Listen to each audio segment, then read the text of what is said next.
Actually ও কি বলতে চাইছে আমি ঠিক বুঝতে পারলাম না। আমি বুঝি বলছি। রাজুদা বলতে চাইছে এগুলো ঝিনুকের সব ছোটবেলার খেলনা। ছোটবেলার বেশিরভাগ সময় এই পুতুলগুলোর সাথেই ওর কাটতো আর কি। আসলে আমাদের পরিবারের সব থেকে ছোট তো, তাই খুব আদরে ও মানুষ হয়েছে। তাই রাজুদা রিকোয়েস্ট করছে যে আপনিও যাতে ওকে সেইভাবেই আগলে রাখেন, ওর যত্ন নেন, ওকে প্যাম্পার করেন।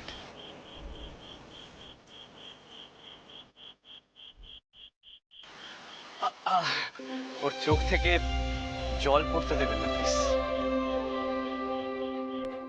আগামীকাল থেকে তোমাদের ছোট বোনের সমস্ত রেসপন্সিবিলিটি আমার। তুমি দুশ্চিন্তা করো না, ও সবসময় হাসি খুশি থাকবে।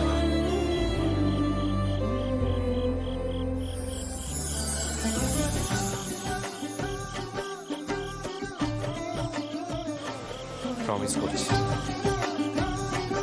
আর এটাও প্রমিস করছি, ঝিনুককে আমি রাজরানী করে রাখবো।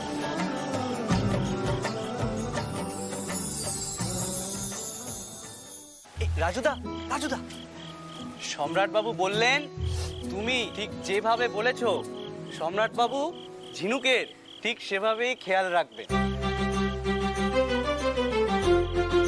কিন্তু আমি কিছুতেই এটা মেনেই নিতে পারছি না। আমাদের বাড়ির সবচেয়ে চঞ্চল, সবচেয়ে ছটপটে প্রাণোচ্ছল মেয়েটা নাকি বিয়ে করে শ্বশুর বাড়ি চলে যাবে। ঝিনুক এমন একটা মেয়ে যে একাই আমাদের এই গোটা বাড়ি একেবারে মাতিয়ে রাখতে পারে। সে বিয়ে করে এত দূর চলে যাবে।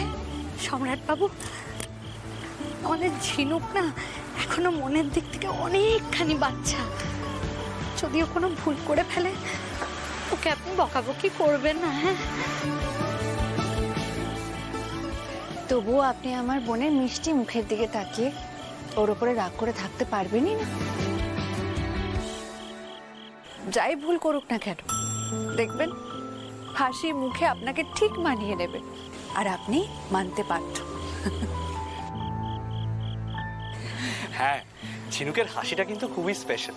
ও যে কিভাবে কখন আপনার মন ভুলিয়ে দেবে আপনি ধরতেই পারবেন না।